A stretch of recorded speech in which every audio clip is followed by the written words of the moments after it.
আমার মতো কেএফসিতে গিয়ে এরকম আর ডস কেউ খাবেন না। মাত্র ৫ পিস লেগ পিস, সাথে অল্প পরিমাণ ফ্রেঞ্চ ফ্রাই, সাথে দিয়েছিল, সাথে ছিল ১ গ্লাস কোক। দাম নিয়েছিল ৮৫০ টাকা। সেদিনই ভেবেছিলাম কখনোই আর কেএফসিতে গিয়ে এভাবে করে চিকেন ফ্রাই খাবো না, কিন্তু কেএফসির থেকে বেশি মজাদার ঘরেই তৈরি করে নেব এই চিকেন ফ্রাই। খেতেও হবে দুর্দান্ত এবং ক্রিস্পি।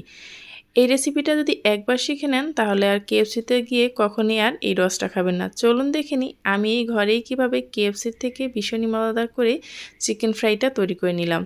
তার জন্য আমি এখানে একটা চিকেন নিয়ে নিলাম আর ভালোভাবে ধুয়ে পরিষ্কার করে নিয়েছি। এখন কিছু মশলা অ্যাড করব। দিয়ে দিচ্ছি ধনিয়া গুঁড়ো, জিরা গুঁড়ো, তারপর এখানে নিয়ে দিলাম গোলমরিচ, দারচিনি, এলাচ, লং। এটাকে ভালোভাবে সবগুলো মশলা একসাথে গুঁড়ো করে নিয়েছি। সাথে দিয়ে দিচ্ছি আদা বাটা, রসুন বাটা, হলুদ গুঁড়ো, মরিচ গুঁড়ো, স্বাদ মতো লবণ। এখন ভালোভাবে এটাকে আমি ভালোভাবে হাতের সাহায্যে একটু মিক্স করে নেব। আর মিক্স করার পর এটাকে আমি ৩ ঘন্টার জন্য রেস্টে রেখে দেব। তাহলে মশলাগুলো খুব সুন্দরভাবে মাংসের সাথে মিশে যাবে। এভাবে করে হাত দিয়ে বারবার যদি একটু মেখে নেন তাহলে কিন্তু আরও বেশি ভালো হবে। এই তো এখন আমি রেস্টে রেখে দেব ৩ ঘন্টার জন্য। ফিরে আসছি ৩ ঘন্টা পরে। ৩ ঘন্টা পর এটা কিন্তু খুব সুন্দরভাবে এটা মশলা একদম ভিতরে ঢুকে গেছে। আপনারা চাইলে কিন্তু আজকে মেখে কালকেও খেতে পারেন, তাহলে কিন্তু আরও বেশি ভালো হবে। এখন আমি এখানে কিছু ময়দা, অল্প পরিমাণ পানি এবং লবণ দিয়ে মেখে নিয়েছি। এখন আমি যে চিকেনগুলো ভেজে নেব তার থেকে আমি ৫টি লেগ পিস নিয়ে নিলাম। এখন এটার সাথে ভালোভাবে এভাবে মেখে নিচ্ছি।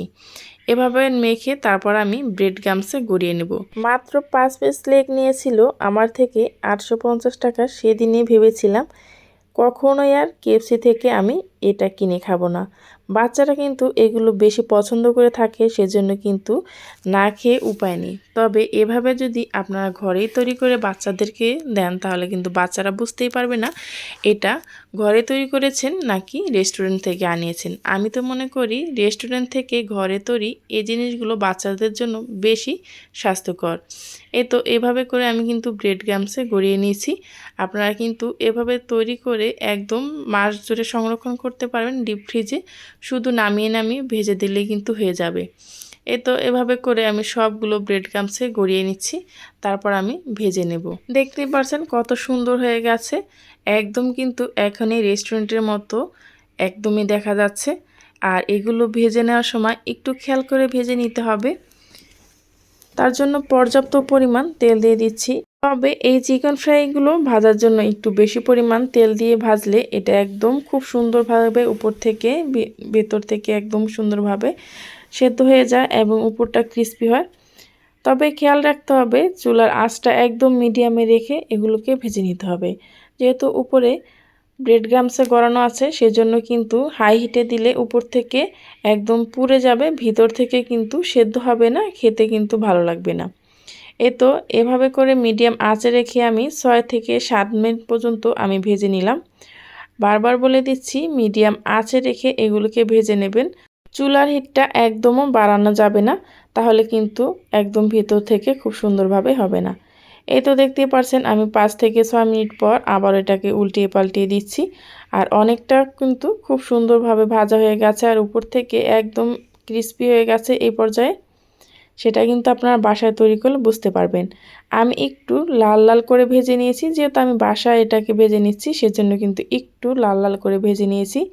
রেস্টুরেন্টে কিন্তু একটু লাল লাল করে না, হালকা উপর থেকে যেন কালারটা চলে আসে এরকম। যেহেতু আমি বাসায় তৈরি করছি সেজন্য তো রেস্টুরেন্ট থেকে একটু বেস্ট হবেই। এই তো এখন আমি নিচে একটা টিস্যু পেপার বিছিয়ে দিলাম যাতে করে তেলটা খুব সুন্দরভাবে ঝরে যায়।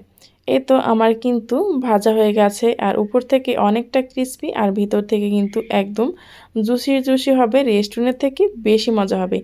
তাই যাদের ঘরে বাচ্চা আছে তারা কিন্তু এই প্রসেসে তৈরি করে ডিপ ফ্রিজে রেখে দিতে পারেন। যখনই বাচ্চারা খেতে চাইবে তখনই কিন্তু বাচ্চাদেরকে ভেজে দিতে পারেন। আমার এই রেসিপিটা যদি আপনাদের কাছে ভালো লেগে থাকে তাহলে প্লিজ চ্যানেলটি সাবস্ক্রাইব করে পাশে থাকা বেল আইকনটা ক্লিক করে রাখবেন। যারা ফেসবুক পেজ থেকে দেখছেন চাইলে পেজটি ফলো দিয়ে আমার সাথেই থাকতে পারেন। পরবর্তী ভিডিও নিয়ে আসা পর্যন্ত সবাই ভালো থাকবেন, সুস্থ থাকবেন। আল্লাহ হাফেজ।